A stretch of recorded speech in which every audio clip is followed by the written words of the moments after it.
left and right, which I think is technically against terms of service, but shh, don't tell anybody. Nice, blew his arms off. Absolutely badass. I've become addicted to dog food? Stop. Bring that back over here. Only Run 7 could gain an addiction to dog food. I'm gonna go over here, hang a left, hang a right, hang a left, right? Left, right, right. Damn it. That should be like rule number 1. When you're playing Russian roulette, don't lose count. And I'm already lost. Frack off. Right now we are playing as Duelam. That way, if Duelam gets shot in the face, we don't care so much. Oh, she's getting body slammed. Holy crap. Woo, look at all that money. We're rich. We can almost afford to play Marvel Strikeforce now. Look at that. That's amazing. Cannibals on a Mediterranean diet. Hot trash, man. I'm losing my voice and my face hurts from smiling. Okay, that was a bunch of reading that we didn't need to do. Lame. General ass queef. Cannibals could serve as population control. Shoot you in the butt. Suck it, losers. Kinda looks like we're gonna be invaded by hair lice. Did somebody clip that?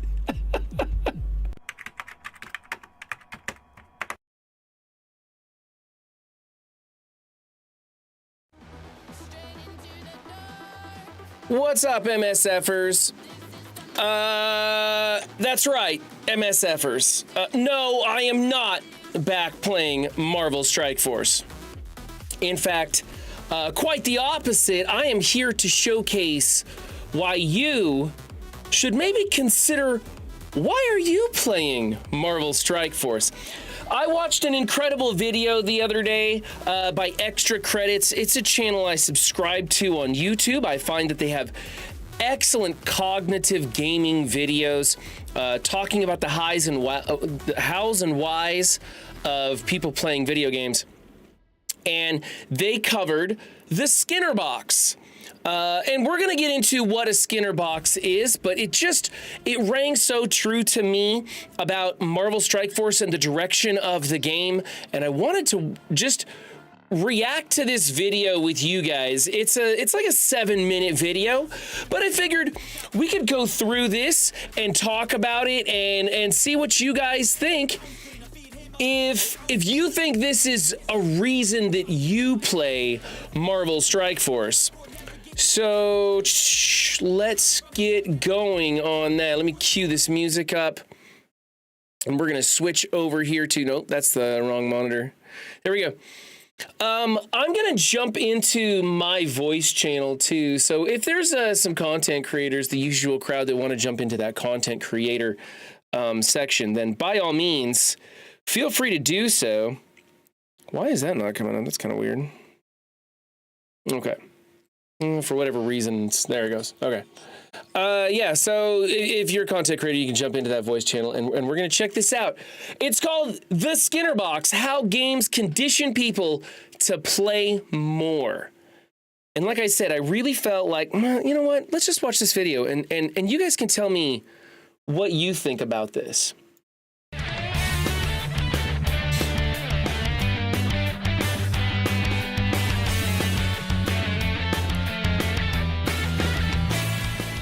In the early 1930s, a man named Burrhus Frederick Skinner began to study psychology in a radical new way. See, before him, we only knew how to condition reactions. We could condition a person to be terrified of pumpkins or hungry. By the way, later videos, they do change the voiceover from that fast-paced, annoying, whining voice to something way better. But this is an older video and still has that kind of up-tempo, whiny kind of sound to it. What's up, Frost? We're just watching how games condition people to play them more and comparing it to what Marvel Strikeforce does to ruin your life. I mean, to attract you to their game. The sight of office supplies. But Skinner theorized that you could go one further. He theorized that you could condition volition, that you could change the way that people made choices. So why are we talking about it? Because a vast number of today's games are built upon Skinner's discoveries, and it's starting to become a bad habit. In fact, not just video games. This goes into casinos and slot machines, and it'll become really apparent when they explain it. Lovely picture right there, isn't it?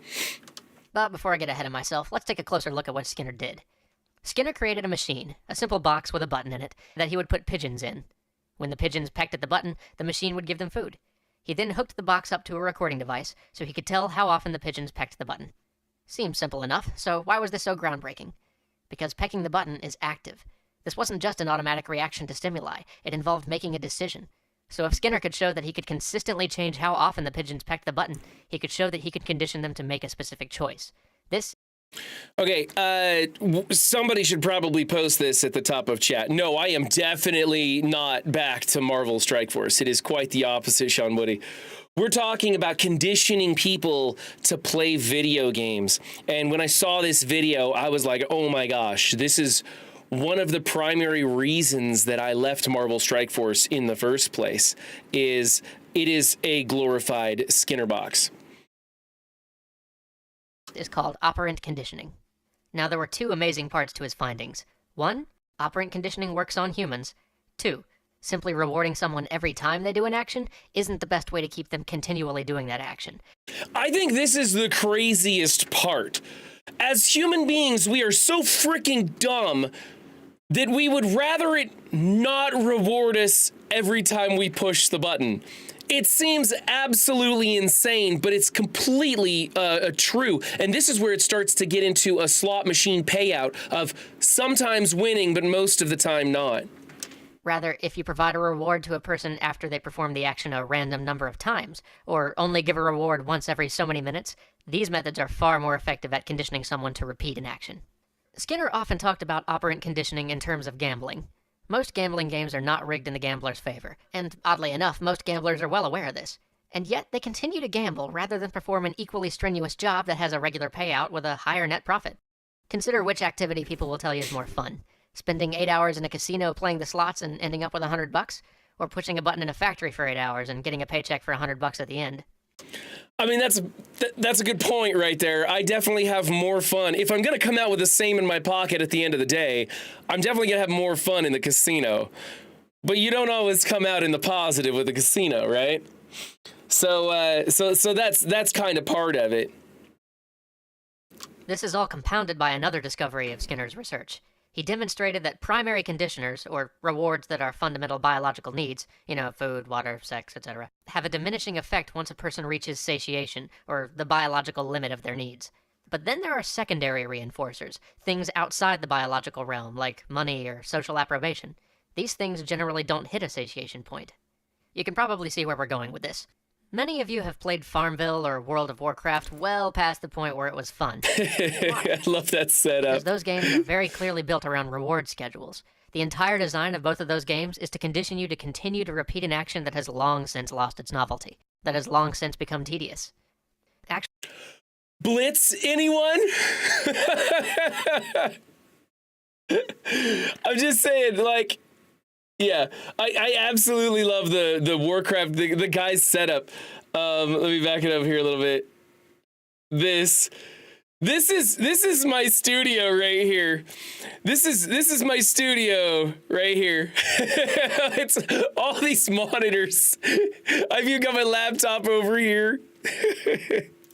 That's the point where it was fun. Why? Because those games are very clearly built around reward schedules. The entire design of both of those games is to condition you to continue to repeat an action that has long since lost its novelty, that has long since become tedious. Actually, before we continue, quick disclaimer. Being conditioned to do an action and being addicted to something are very different. We're not going to go into the addiction thing today, but I just wanted to acknowledge the difference. All we're going to talk about today is how games can condition us. Okay, disclaimer over. So why is it a problem if games do this? For now, let's ignore the questionable morality of using Skinner's theories to create games. The problem is that it's a lazy and cheap way to get someone to believe they're enjoying your product.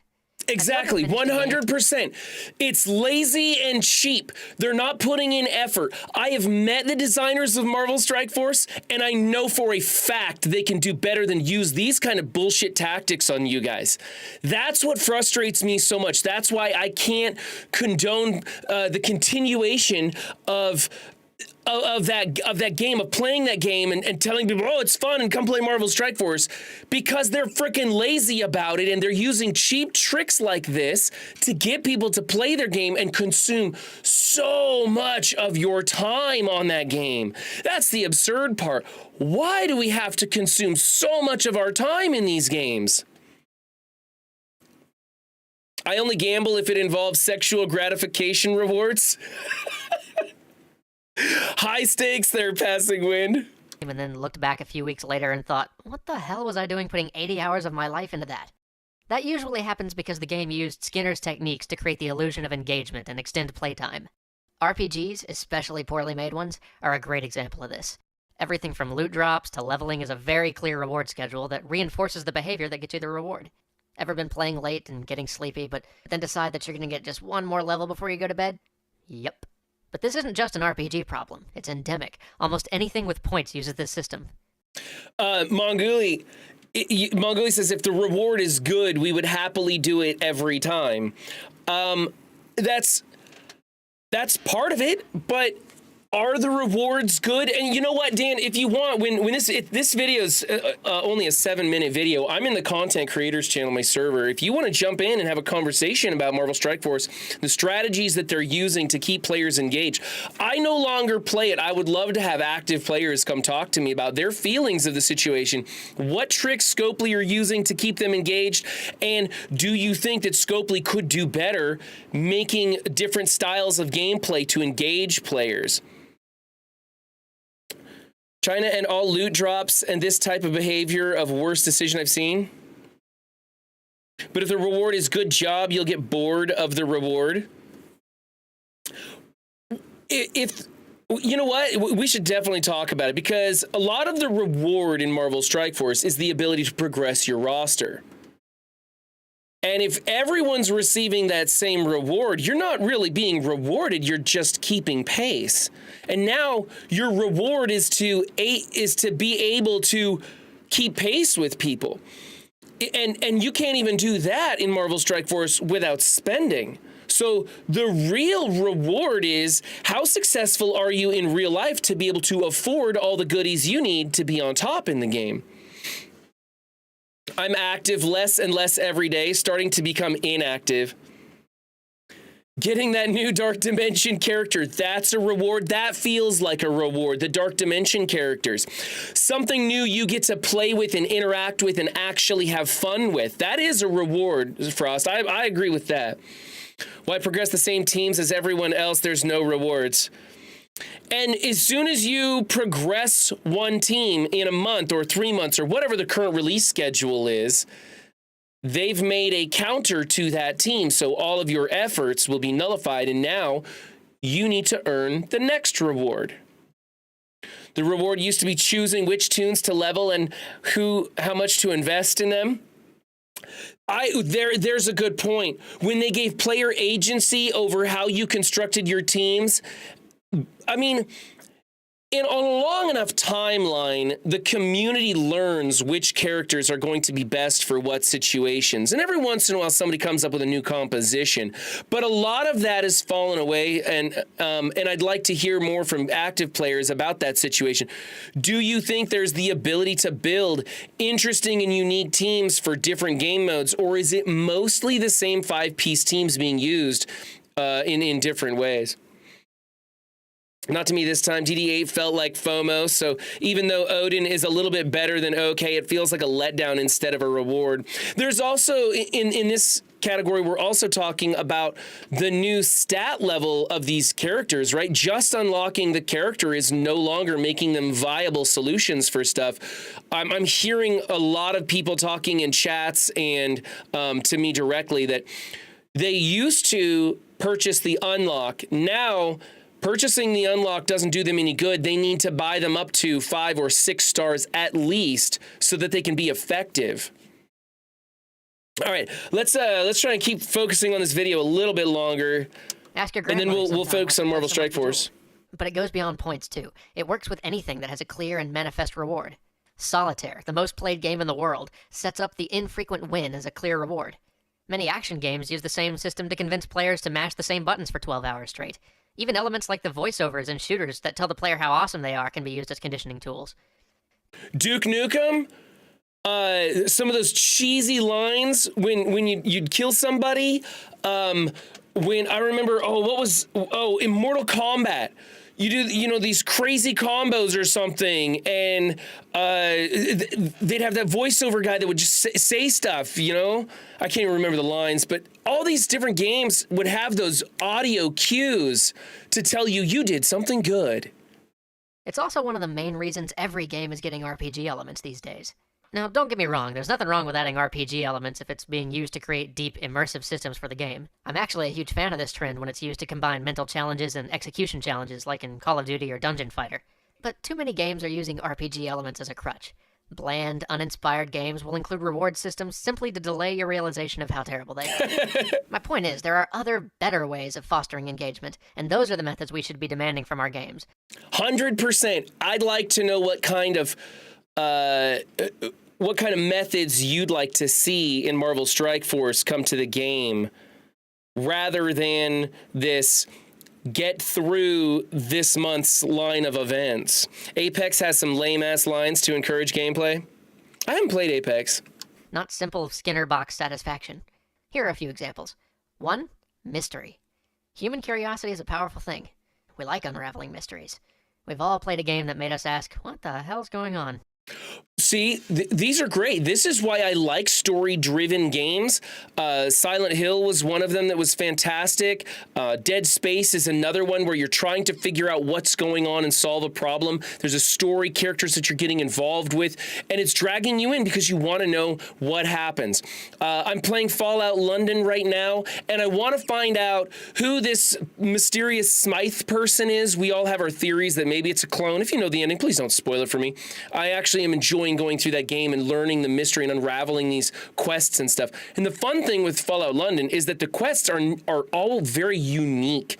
That's a player-built modification to Fallout 4, and the players know exactly what other players are wanting. And it's very reminiscent of Fallout New Vegas in that the dialogue and the quests and how the story goes along is very unexpected and radical and wild, and you never know what's coming next. So it's really good. You want a larger delete button for Marvel Strike Force? Dead Space OG was amazing. So was Dead Space 2. 3 not so much, but it can go somewhere. You know what? I enjoyed all 3. I agree. 3 was probably the weak one in that.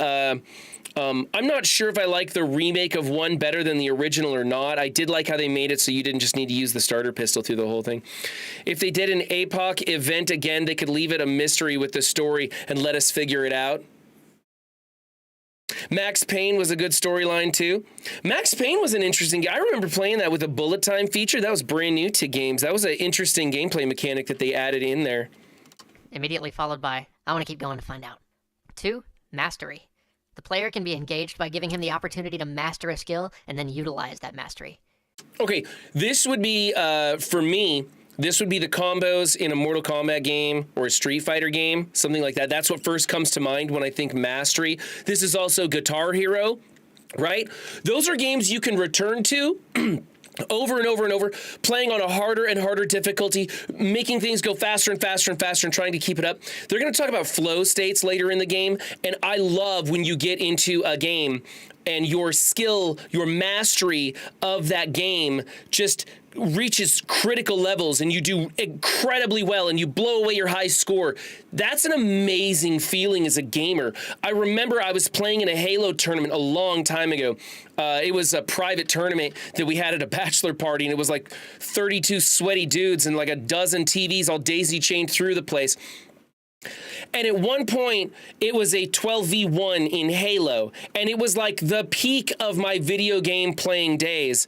And it was 12 people against me, and I won, and it was incredible. I had that flow state realization where I had mastered the shotgun in, I believe it was Halo 2 at the time. And it was an incredible rush to be taking down enemy after enemy after enemy with that twitch reaction. It was so much fun. It was exhilarating. Plus, I was doing it with my friends, engaged with other people in live content. It was fantastic. 30, yeah, as soon as I said 32 sweaty dudes, I knew chat was going to come back and get me on that. Yeah, I opened myself up to that one. It was a lot of teenage guys playing Halo at the time. I forget which Halo it was. I'm pretty sure it was Halo 2. Anyway, mastery is amazing. You see this sort of thing in rhythm games, fighting games, sometimes even RPGs. Okay. This one's a little tougher to execute in traditional games, but we already kind of talked about this in our easy games episode, so moving on. 3. Mental challenge. Oddly enough, most of us don't actually get enough mental stimulation in a day. From the thought problems in Professor Layton or Myst to the logic stomping of a Civ game. See, these are games I love to play. Myst, Civilization, these are fantastic, challenging games where you're trying to figure out a puzzle. Those are games that kept me interested, and I come back to them all the time. Not enough rewards for higher level player MSF. Rewards geared for lower level players, exhausting. Well, higher level players, they're rewarded by spending money. I quit a few weeks ago. Thanks. You're welcome, Wolvis. Glad you could join the team. Team Shackle Free. You know what? And if you're having fun playing Marvel Strikeforce, then more power to you. If you genuinely feel like your time is well spent in that game, if you don't have a job, live with your parents, don't bother going to school, and you're not worried about the rest of your life, and you want to spend 6 hours a day mashing buttons and blitzing, running your alliance and herding cats into war, and that's fun for you, awesome, I talk to very few people who play Marvel Strikeforce and are happy with the amount of time that they spend in the game. Almost everybody, when I'm having a conversation with an MSFer, and it's like we've been talking for like an hour or something, I realize like at one point in the conversation, they've got their phone out and they're like blitzing or they're doing a rotation or something. And sometimes they're even like, oh man, I gotta go, war's about to start. And it feels like, wow, it's dictating your life. How is that fun, man? I replay Myst Remastered every few years. I haven't played the remastered one. Maybe I should go back to that. Oxygen not included. I haven't tried that. I should check it out.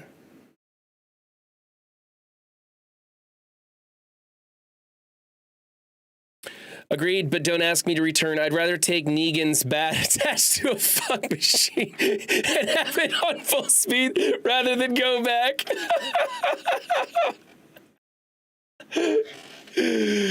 Players a way to work their brains is a great way to keep people interested. 4. Narrative. You ever get lost in a world? Continued playing the game just because it was a place. Look at Fallout game right there! As well as linear story narrative is a great way to engage players. 5. Novelty. This one's hard to maintain, but human beings like new things. We're engaged by novelty. This is the indie world of games, right? Goose Goose Duck came along, Among Us. Later Goose Goose Duck, but Among Us came along. It was completely different, and it was a hit. Indie games, I absolutely love indie games for this reason. A warning, there is this... I think they call it the shovel wave of video games that'll be coming out. AI has reached the ability to, without anyone's help, make a game that passes muster and can be monetized on the marketplace. And we will start seeing AI-made garbage games flooding the market. And I think indie developers are going to start having a tough time with being found in the marketplace because there's going to be so much AI crap-driven rip-off titles out there. So I'm hoping that maybe there will be some legislation that says like a game needs to be built 70% by a human being or something like that, because this is it's going to get terrible out there. And I think that novelty is going to be a little bit harder to find in the gaming industry. AI makes all the games now. That's why tech is firing devs. I agree, Max Carnage. I don't know to what level that's happening. If we've got some actual game developers in here and they want to come on stream, you can come talk to me about it. Artists and devs are fired. AI and Sweaty Baby Inc. make games. This is why brown shooters may wear thin, but Planescape doesn't. 6. Flow. Games like Everyday Shooter, N2O, or even a really good session of the original Alien vs. Predator can bring a Dude, I played Alien vs. Predator. That was a fun game. I don't know if I ever got into a flow state playing that game, but I definitely enjoyed that. player to a sort of zen trance. We've all been there at one point or another. Your eyes enter soft focus, your blinking slows, your breathing becomes incredibly regular, and you are just doing. There is no controller. You and the screen are one. You've stopped thinking in the ordinary sense of cognition, and instead are working on some much deeper level. This is very hard to design for. It basically involves creating rhythm within play, and then slowly demanding the player to start performing actions faster and faster, building momentum until they're performing the actions faster than they could possibly think through them. It's hard to pull this off as a designer, but achieving this experience is deeply compelling in a game. Now, I 100% agree. When you're able to pull off that kind of integration into your game, it's incredible. I think that's why games like Guitar Hero are popular, because anybody who starts playing that for any amount of time can get into a rhythm, and that rhythm is very satisfying. Passing Wind is AI.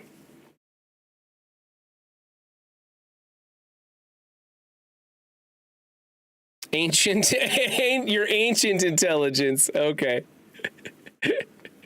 Now, this is just a small set of non-conditioning ways to make games fun, and no good game relies strictly on one. Most of your favorites combine many of these elements. So to all designers and future designers out there, we have to get away from this increased reliance on Skinner box methods of compelling gamers to play our games. Engagement and compulsion are different things. Just because you can make an experience compelling doesn't make it a good game. Well, thanks for watching. See you next week. That was Extra Credits, the Skinner Box, how games condition people to play more. This is a fantastic channel. If you guys want, you should definitely check them out on YouTube. They make a video each week. It's all about the gaming industry, and it comes from a psychological angle. I really enjoy their channel. I've just started watching more and more of their content and finding it really, really good. So, what do you guys think about Marvel Strikeforce as a game and how they get you to play Marvel Strikeforce? What is it that keeps you coming back to it? I'm guessing some of you are going to say, my alliance.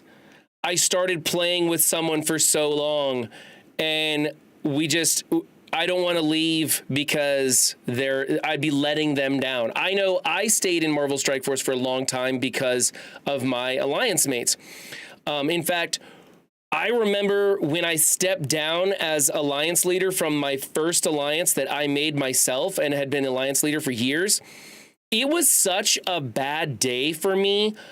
I wanted to climb into bed and cry myself to sleep. I felt so horrible that I was letting them down. I knew that the alliance would probably break up because there were a couple of people that wanted to go left and a couple of people that wanted to go right, and nobody could decide which way it was going to happen. And so they were going to branch off and go to their own alliances and scalp people. You know how it goes. You've been here. You know how alliances break up. But it was monumentally just mentally destroying me. I felt really bad about it. So for me, a lot of the reason why I continued to play or continued to do things that were hurting me in real life was because I was doing it for other people in my alliance.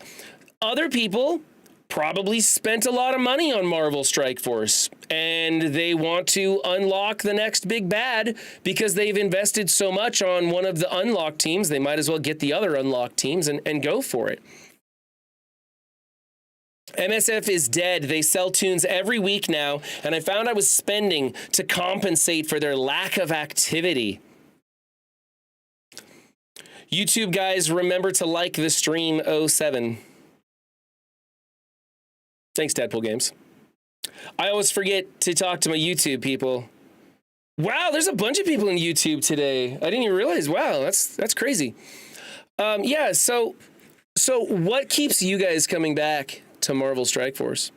The people kept me there. Then I decided they are truly friends. If they were truly friends, we'd find a way to continue to chat, even though I seem to watch content like MSF still to support them. I'm the same way, Frost. I watch a lot of content. I hang out in a lot of MSF chats. I still enjoy hearing about the game. I gotta be honest, it's kind of like a sick fascination. I watch people hate Marvel Strike Force. That's the weird part. Doesn't suck at all. Watching people hate Marvel Strike Force has become like a pastime of mine.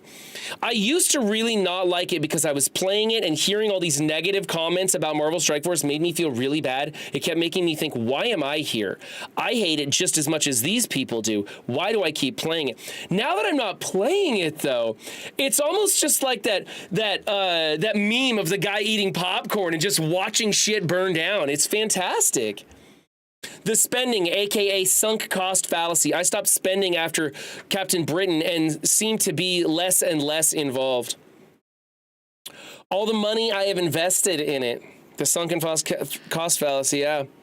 If my alliance folded, I would probably quit, honestly. That's a lot of times when one person quits from an alliance, other people follow. And it can cause an alliance to collapse. When an alliance collapses, sometimes a lot of people just give up the game. They're like, I don't want to do it. When I started playing other games, I would play a game until all of a sudden it would say, you've reached level 28. It's time to find you an alliance. And I'd be like, fuck this. Delete from my phone. I am not getting ringed in with another alliance. I will not play free-to-play games that require me to be in an alliance. I don't want to do that shit again. I did not like it. I want to play a game on my schedule. I like spending $60 on a game and then every 6 months to a year buying DLCs if I enjoy that game. I didn't get the DLC to Starfield, by the way. I did not get that. Most MSF content doesn't even show the actual game. It's amazing. Isn't that, yeah, right? You go to a stream, it's mostly people bitching about MSF or future content or leaks or data mines or Reddit posts, right? Some of the least viewed content for Marvel Strike Force is actual gameplay content. Talk to the content creators, man. And just look through their video list and you'll see that their Cosmic Crucible videos get solid numbers, but they never shoot high, right? Not unless they're using a clickbait thumb title. So most of the time it's a conversational piece or it's leaked information or it's something coming out. A lot of times the good videos are the tier lists, but the actual gameplay, nobody cares that much. If you stop spending, you'll be less involved because there's not a lot of game in that product. I 100% agree. Yeah, that's me, Max Carnage, the Michael Jackson eating popcorn in the theater. Agreed. Even when you see their eyes and manner, that they have lost the love of the game they play. Yeah, there's a lot of content creators I know that don't enjoy playing Marvel Strike Force, but they're making enough money that they need to keep doing it, and they don't have anything else to fall back on. Games that force you into an alliance is not a game you should hit up. 100% agree with Cooper. 100% agree with Cooper. Alliances are a method of keeping you engaged and hooked on a game. They are using your heartstrings, your ability, your compassion for others to keep you locked in, making you not want to let anybody down. And they also use that to make you spend more money. If you've ever been in a high spending alliance, you will feel the pressure. Even if everybody in the alliance is, oh no, don't worry about it. You don't need to spend any money. We just have like 17 of us like to really open up our wallets for the game, but don't worry about it. You don't need to spend money. We don't require that. But you will see that character unlock in the chat bar at the bottom from those 17 people, and you'll be like, man, I'm missing out. And that's part of the alliance. It starts to become a responsibility. It's not fun. I've been in SWTOR since launch, and I am not in an alliance. Star Wars The Old Republic. Oh, okay. I didn't know Star Wars The Old Republic had alliances. Well, forget that. I could have swore The Old Republic was a game I used to play back in the day. Maybe it's different or something now, but if it's got alliances, I ain't gonna bother. Unless it's completely unnecessary. I don't know. The art is amazing, but the gameplay for the game is ass. That's kind of my thing. I think the new look of the game is pretty cool. A lot of people are complaining about it. Is that just are they just being loud? Like, a lot of people actually like the look of it, but they're not saying anything, and then you hear the people who are complaining about the look of it. Because I think it looks pretty good. I think it looks kind of crisp. It's got a darker appearance to it. The splash art is amazing, as always.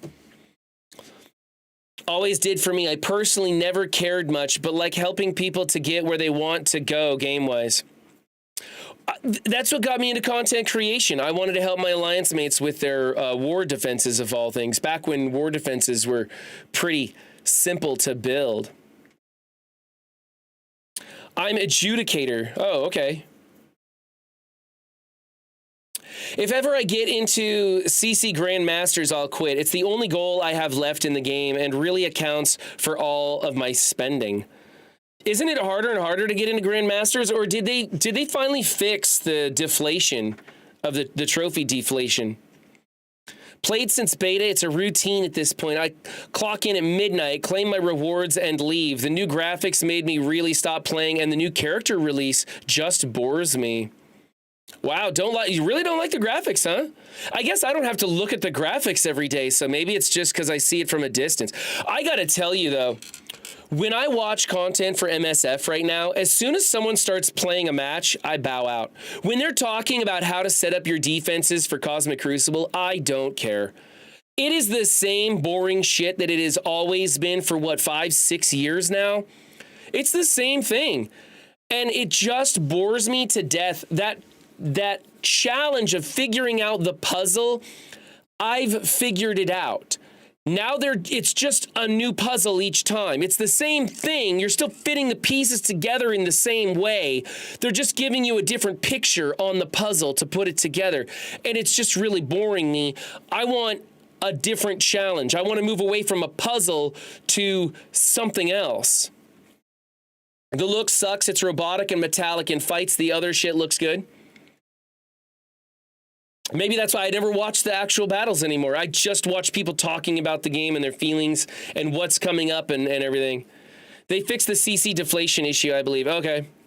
Because I was in Masters and I got knocked down, and I came back to Masters for a second and I got knocked down again, and then I could never get in there because of deflation, and that was just really annoying. Matches are where it fails because it looks bad. Okay. I mute and stay in there to give the CCs a number. You're so nice, Frost. You're so nice. A lot of times I'm at work and I have to lurk and with my phone in my pocket and I'm just listening. And I feel bad because like somebody will seem like I'll come into chat with my signature wavy emote girl and then the little lurk symbol that I made to let them know, hi, I'm gonna lurk, right? Never fails. They're like, what are you doing today, Run 7? And I'm like, I don't, my phone's in my pocket. I'm just listening. I'm just here. I just want to let you know I'm supporting you. I'm here. I'm one of the numbers in your little viewer count. So now, like, I don't even do that anymore. And I feel bad because I want my friends to know that I'm still supporting them. I'm still there. I'm still listening. But I can't talk to them because I'm working, you know? I got my earbud, I can listen, that's it. I almost quit Tuesday. One lost Cosmic Crucible match cost me getting into Masters, and I lost because of a game crash. What's the point of spending hundreds a week, learning the best counters, having the best defenses, and losing anyway because of game crashes? Real Bubba Hotep, I don't have an answer for you, buddy. I think that says a lot. What's up, Big Positive Geek? We're trashing Marvel Strikeforce today. We just finished a video about Skinner boxes, and how it conditions people to play games that they shouldn't or wouldn't, much like a slot machine. How you get a reward every so often. And I think this has to do a lot with the drop rates in orbs.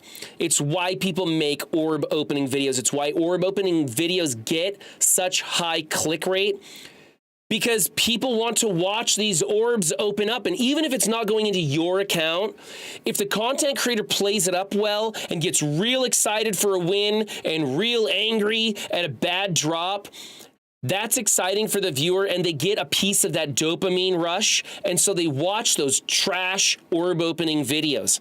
They're garbage, guys. Orb opening videos are absolute waste of your time. You might as well be watching that singing chicken nugget that has over 6 million views and almost made me quit as a content creator altogether because I lost faith in society. Why would you watch a singing chicken nugget? It's a 10-hour video.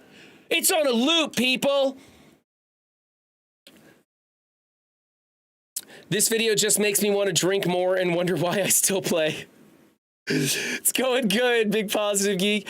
It's going great for me. I'm having a lot of fun playing other games. I have more games to play than I know what to do with. I barely get time to do my main game, which is Fallout London. But I'm playing all these other games. I'm playing them with friends. I'm playing them on my schedule. It's not taking away from my life. And though my viewer count is shit and I can't do content creation as a career right now, I'm enjoying streaming and playing these games more than I ever have. Seen the rewound the stream Caught Up Wonders of YouTube? Yeah, all my stuff on YouTube is pretty much just straight from stream to post video. I don't even do thumbnails or anything. I'm just not in a place where I can spend that kind of time. I barely have time to stream, and so this is it. I definitely don't have time to play a game like Marvel Strikeforce, which requires so many hours of your day. And especially as a content creator, if you have a content creator that you guys like Big Positive Geek, if you enjoy them, let them know. Tip them on their streams, right? Find their whatever those pages are, the what's the thing where that's on the tip of my tongue, where you get to give them money because you support them. I forget. Anyway, give them money because they're spending ridiculous amounts of their life covering Marvel Strikeforce to entertain you, not OnlyFans. It's like I want to say propaganda. It starts with a P. The Patreon. There we go. Patreon account. Find their Patreon account. Give them some money because they are spending ridiculous amounts of time making that content for you.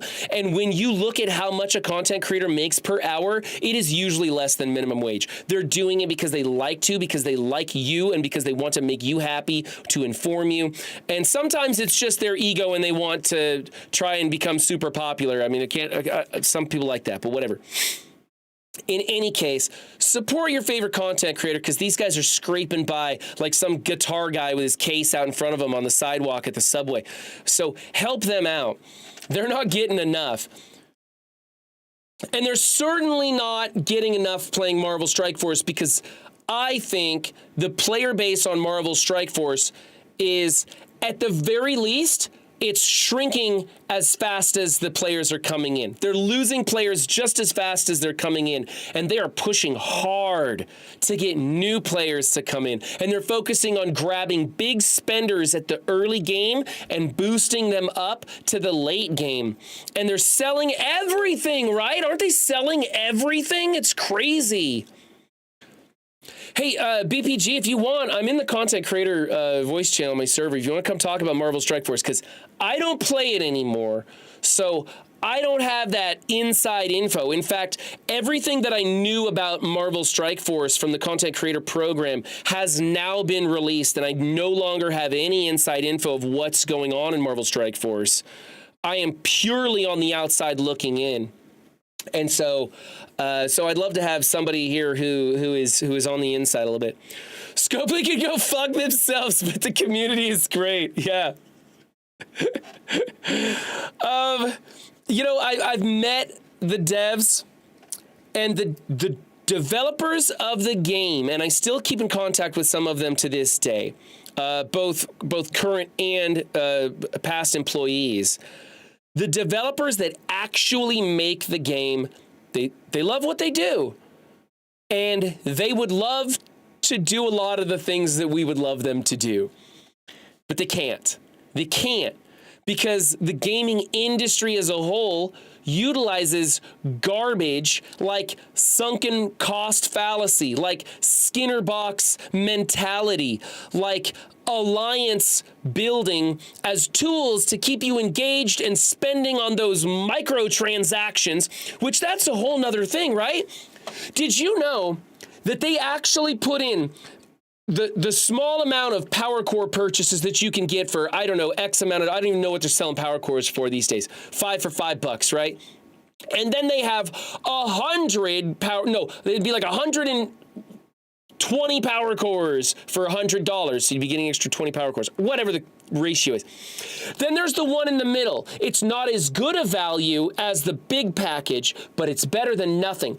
The big package in there, they don't expect you to buy that. That's to make you think that you should at least buy the next one bigger. You should at least go for that $25 package. That's what the $100 package is there for. It's to pressure you and the way your psychology works to manipulate you as a player to spend more money on blue fucking sky. You don't own shit. The company could shutter its doors at any moment, and you would not even have anything to show for your money spent on this game. And they can do that, guys. They can do that. It's not going to happen because they're still making quite a bit of money off of you. And they're manipulating you to do it. Ask for more. Stop spending on the game. Learn to enjoy it at a free-to-play level until they show you good reasons to spend on the game. Case in point, everybody goes to this one, Fortnite. Fortnite has microtransactions. They're able to make a lot of money because Fortnite is a huge player base. So it's a lot of people spending a little bit of money on stupid shit all the time. They have some big spending packages too, but they got little things to spend money on that doesn't affect gameplay at all. The only pressure there is you see somebody else with this cool new armor package that makes you look like Magneto, wearing a Wolverine's claws or something. And you think, I want that. I want that. And you go spend the $2 on that skin. Or you see somebody with those wicked cool dance moves that I couldn't possibly do in real life. And so you purchase those dance moves. That's manipulating you to a degree, but that's your choice, man. That's every day in life. You walk down the street and you see that hot pair of kicks on that kid across the street and you're like, I want those shoes, man. You know, that's you dealing with the Joneses, and that's everywhere. I'm okay with that level of manipulation because that's life for you. Also, those dance moves are fucking cool, and if I had the money to spare, I would be playing Fortnite, and I would be cutting loose with every new dance move they sold.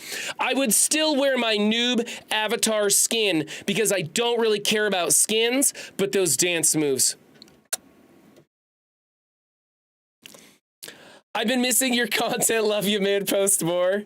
Hey, Edward Dixon, I'm not going anywhere. I just can't make a lot of YouTube content for anything. I just had the idea that maybe I'd jump on here and rant about Marvel Strikeforce because I saw that Skinner box video and it just made me think of you guys. And I wanted to remind you guys of the world you're playing in.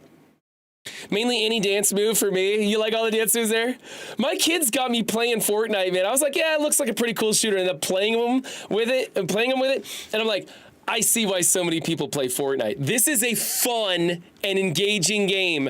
And they've built it and designed it so when you come in as an absolute noob, you feel like a god playing it because you don't realize that like your first 37 kills are actually bots. Like they're all disguised and you don't get it. You're like, how could I possibly be this good? I keep making it into the top 10 like every time. And then you go, oh, okay, I get what's happening. Finally, you reach that point where they throw you in the deep end and you're never making top 50 and you're like, what the hell? These people just suddenly got real good and you realize you're no longer playing against bots. I go take those shoes. That's like just walk up and sucker punch them. I got your shoes, bitch. Fortnite is really good for pushing engagement as well because you buy the battle pass for like $10, but you get the next one for free as long as you finish the present one. That is a fantastic way to do a battle pass. Absolutely genius. Costs a little bit of money, but now you're hooked. We don't need you to keep spending money on our battle pass or 2 battle passes, one every fucking week. Are you crazy?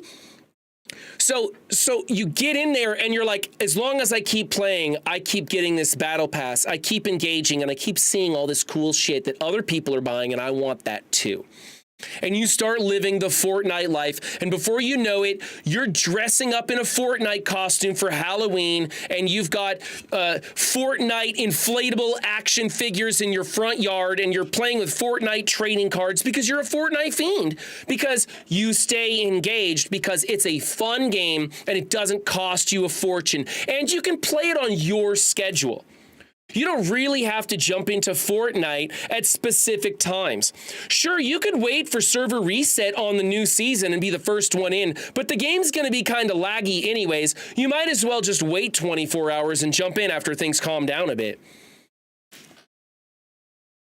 What brought this out a run today? This shit is crazy. It's blowing everyone up. I get excited about Marvel Strikeforce, man. I get excited about Marvel Strikeforce. It's a great game to get excited about. It's just a terrible game to spend your time playing, that's all. And you can BS the whole time doing it. Bust stones, it's a lot of fun. Yeah. Plus the advertising they get from movie and other tie-ins, absolutely. I'm curious what they pay to borrow the IP of like Marvel to do. Like right now they're doing Marvel stuff. They got like the Magneto gloves and the Iron Man gloves and the fucking War Machine auto cannon, which is absolute broken OP, just hack bullshit. I'm sorry. You get a legendary War Machine autocannon and you fucking own people. You combine that with the ability to fly in the jetpack, forget about it. You're getting number 1. If you find it first, you should just get number 1 and let the game end. Just stop making everybody chase you around in the Zod, man. Just stop it. Disney pays them. I bet they do. They don't pay shit because Microsoft bought them. They had an in-game tie-in for the launch. Run's gonna make me give my account away and go on vacation with all my redeemed time and money. Oh man, I couldn't believe, Bubba Hotep, when you do decide to put down the game, and don't do it because I told you to do it because you feel it's the right thing to do, right? But when you do finally decide to walk away from Marvel Strikeforce, and it will happen on a long enough timeline, everyone's account dies, okay?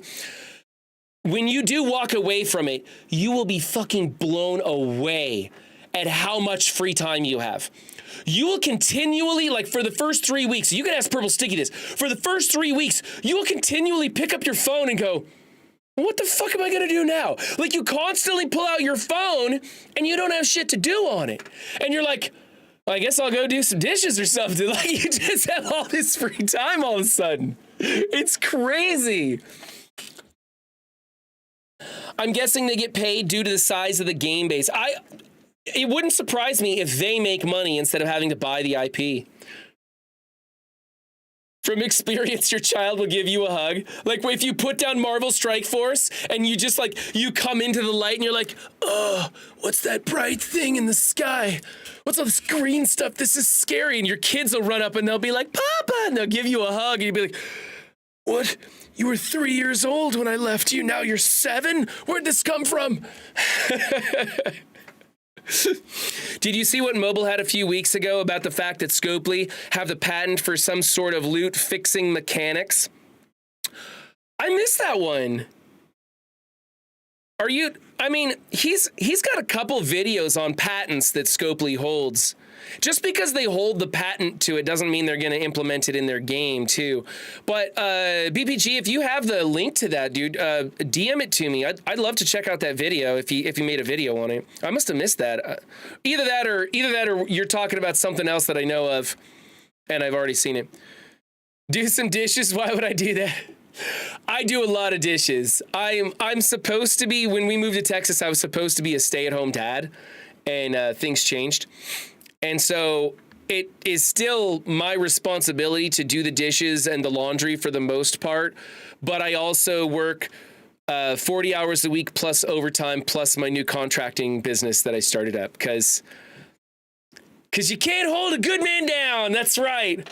60 hours a week? What are you doing with all that free time? No. Those are rookie numbers. You got to pump those numbers up.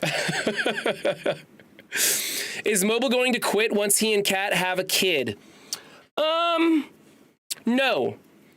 Mobile loves content creation. Absolutely lives for it. Eats, breathes, and sleeps data for YouTube, for other channels. He loves this shit. Now, he may try to pivot to a less time-intensive game.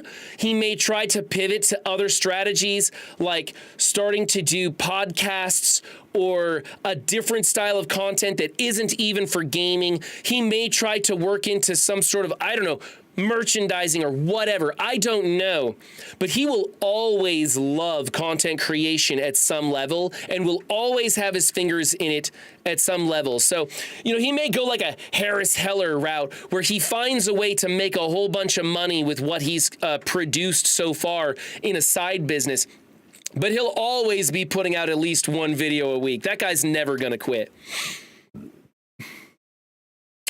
Yeah, Max Carnage, I think BPG is talking about the same patent that you're thinking of. I think that's an older patent that I was talking about, yeah.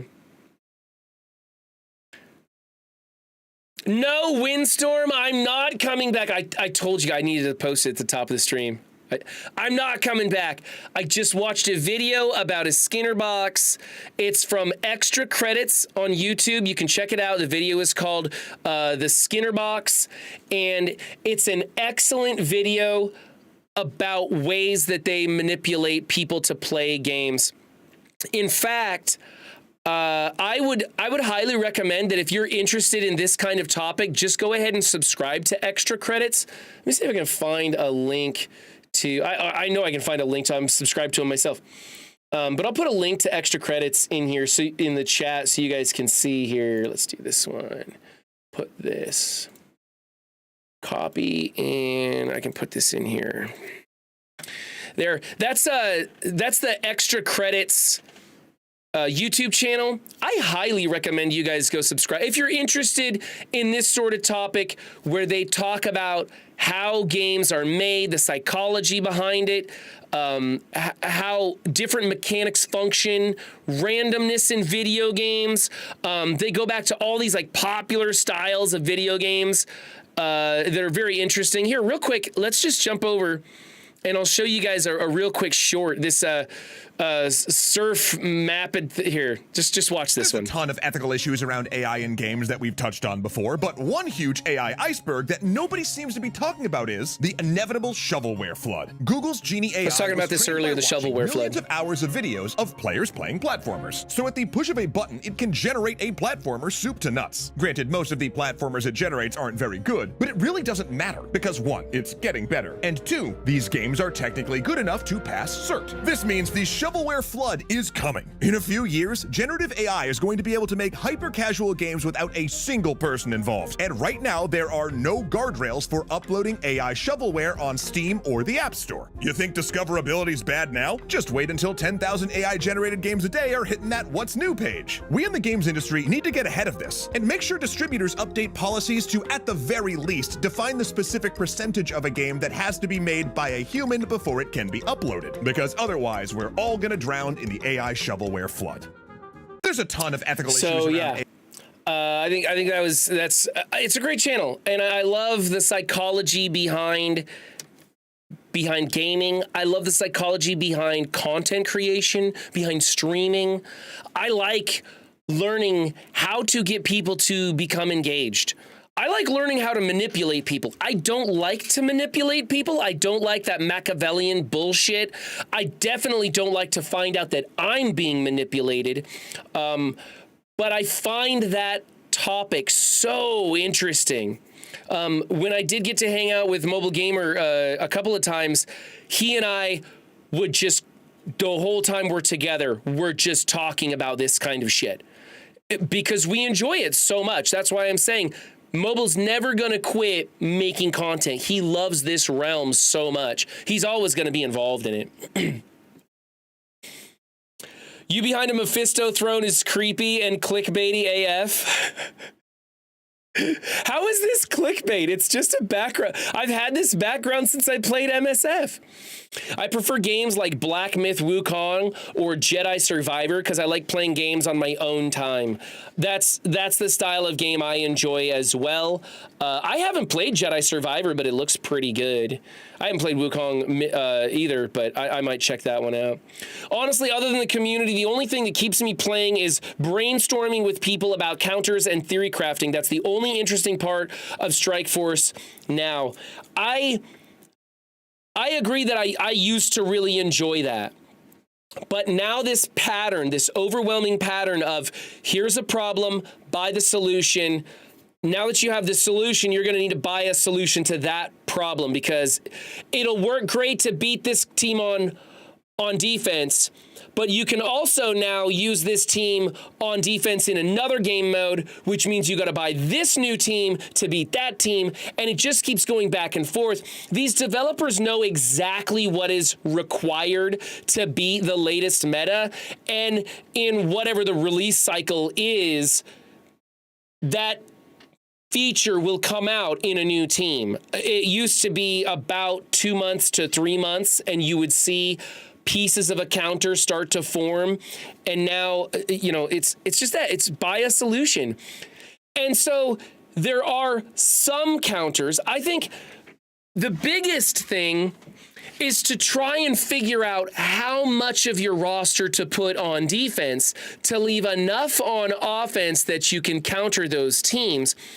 But a lot of it is just making sure you have the latest and greatest shit. And if you don't have it, most of the time, the person who does just has more to overcome than you do. And we see that in an extreme sense right now with the stat boosts, these characters, that even if you do unlock the solution, it's not big enough to beat the problem. I miss you so much, Run. You should jump in here and pick on us dumb effers who keep playing MSF every chance you get. I'm loving this. I'm glad you're doing good, bro. Well, thank you, Jason. Every once in a while, I'll try and find a reason to stop by and harass MSFers. Just know that I absolutely love you guys, and this game did change my life, and I do love the game for that reason. I just don't like what the developers have done with it in the past 2 years. It's just getting worse and worse. And that's the industry for you. Can you find out how to manipulate people into watching three dudes talking about movies? What you gotta do, Mongooly, is plug your movie channel, which can be found on the Mongooly movie channel on YouTube. Links will be in chat below if you guys want to check that out, where me, Cleaning Agent, and Dan from the Mongooly Show get together every Thursday on his Twitch channel and YouTube. I think he multi-streams, I don't remember. And we discuss franchises of movies, one movie at a time. We are currently doing Evil Dead. Just last Thursday, we did Evil Dead, the remake. And this Thursday, we will be doing Evil Dead Rise, which, by the way, Dan, I'm having a tough time getting through that movie. It's real gory. I don't know where you're at on that, but I don't think you have to worry about a tie with this franchise. Yep, 200 of the characters are now obsolete, so everything is cookie cutter. Are we really back to cookie cutter? For a while there, I had high hopes with the Sinister Six team. They revealed the Sinister Six team to us at the summit, and I was so stoked at the summit. We were revealed Battle World, Sinister Six, and a couple of other things that didn't matter too much. And the Sinister Six team was like a 10-piece team that you could mix and match for all sorts of situations. And I was like, this is fantastic. This brings in creativity, and it's going to have people talking about what the best combinations are for certain situations. This is fantastic. And Battle World, a whole new game mode. They had a crappy villain. I'm glad they ended up going with whatever the guy's name is, the Symbiote King. Null. That's cool, because, man, what they had planned was total garbage. I still want more out of that game mode for you guys, but whatever. It could have been a lot worse. And it does look like it's pretty expensive game mode to play now. And then, of course, that was it. After the Sinister Six, now we're back to 5-man cookie cutter teams. You know? Battle World is going to be very similar as well. It's unfortunate.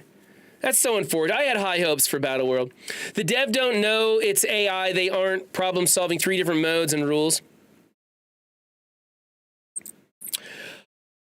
Yeah, just a background. And I randomly clicked on my Twitch live notification because no streamers I love that have been streaming lately.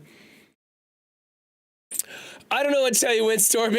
I was going to do an MSF stream, and this is the only MSF background I have left on my computer. I didn't want to ask Midjourney bot to recreate something Marvel or MSF. I just wanted to go live, so I tossed this one in here. Besides, I'm ranting about that shitty game. I should have some flames in here. We're getting hot about it. MSF is smoke and mirrors. Buckshot Roulette is 100 times the game MSF is. 100%, Norm. I love playing Buckshot Roulette. Please nobody redeem that because I don't have time. I got to end stream here pretty soon. I started ordering groceries from Kroger and they're going to show up on my doorstep any minute. And my kids are in there and I don't want them to take my frozen chicken away and have it go bad or something because I know my kids aren't going to answer they're watching YouTube and they're not watching me right now. So you know they're not going to get up and answer the door. So I got to be there from 6 o'clock to 8 o'clock to receive those groceries. You lost me a cleaning agent. I'll let him know you said that. Evil Dead Rise is brutal. Yeah, I've seen it before. I'm having trouble getting through it the second time. You didn't think it was that awful? Well, we'll talk about it Thursday if you guys want to be there for that stream. And it's Mongooli's channel for that stream. I have an answer to the 3 dudes and a flick manipulation. Have a really funny guy, an evenly sensible guy from the US, and another guy that doesn't know a good movie if it wiggled on his face. An evenly sensible guy from the US?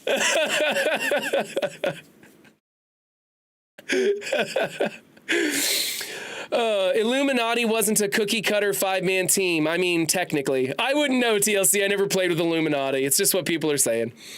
Nodes are all pre-scripted with bonuses for the new teams. Yeah, that sounds about right. Yeah. You don't get the benefit if you don't buy the new team. What's up, Phantom Lives? His kids will take the Oreos. I didn't order Oreos this time, but man, I wish I did. Now you got me thinking about Oreos. I like Evil Dead Rise, but the gore is pretty rough in that one. Yeah, so is the Evil Dead remake, but the one in... See, the problem with Evil Dead Rise for me is that they have children in it, and now as a father, it's a little hard for me to get through that one, seeing the children being tortured by demons and stuff. It's a bit rough for me. This is kind of the edge of what I can take. I'm doing it for Mongooli, though. I'm just doing it for Dan. Who's the funny guy? Cleaning agent doesn't know good movies. Harsh. Max Carnage, have you seen the endless list of Oreo cookies that they now make? It's absurd, man. Yes, Battle World features nodes that want City Cosmic and Spider-Verse characters. Okay, well, I do actually have to wrap up this stream here because I need to go in and make sure that my kids are behaving themselves and get ready for some groceries to be delivered to my door. But I just wanted to take a little time. I was thinking about you MSFers out there. I will try and jump back in and have some MSF streams once in a while when I have a reason to rant at you guys about what's going on and what you're letting the developers get away with. But for the most part, I want you guys to remember that if you're still playing Marvel Strikeforce, you are sacrificing more of your time and money than you realize. The game is designed to make you not realize how much time and money you are spending. They don't want you to pay attention to that. And when you do set that down and you step away from it, there's a reason that people take vacations from Marvel Strikeforce that they never come back from. Because once they set that phone down and they stop playing it for a couple of days, they go, why the hell would I ever go back? And I hope that you are genuinely enjoying the game, that you are finding a lot of satisfaction playing it. Just make sure that you're not hanging your hat on that one, that it isn't your life to be doing Marvel Strike Force. I kind of made it my life to be doing Marvel Strike Force, and I thought I would lose a portion of my life if I ever stepped away from it, and it turns out that wasn't true. I gained a lot more from stepping away from this game. So if you can't convince the developers to put better quality gameplay and less of these disgusting psychologically manipulative mechanics into their game, then maybe you should think about coming and playing some really fun games like 7 Days to Die or Fortnite, or come over and play Space Marines 2. There's tons of new titles coming out. Dragon Age is coming out. Taco Shooter is going to be coming back to a lot of live streaming playing that game. If that interests you, you should definitely pick up that title. I'm sure he'd be willing to play right along with others because he's a pretty nice guy and loves to hang out with a lot of people. But for right now, guys, I think that's going to wrap it up for me. I got to find somebody to go raid here. Let's see, who am I following? Really? Really? Okay. Well, we're going to head over to mobile, and you guys can go watch some riveting Cosmic Crucible gameplay or war gameplay or whatever. What is mobile doing? Oh, it's some riveting Cosmic Crucible gameplay. So go over there and check that out. And of course, if you're on YouTube, well, the stream's just going to end because there's not much connectivity on YouTube, at least not yet. Hopefully they'll change that someday. Or you could just find the link to come watch things on Twitch. It's a great place to hang out where you can redeem channel points, mess with streamers, raid other streamers, meet lots of fun and interesting people, and of course, hang out with the group as they slide from stream to stream. So have fun, everybody. Enjoy what's left of your weekend. I very much love all of you, and even though I rag on Marvel Strike Force, I do appreciate that game for making such an impact in my life. Bye, everybody.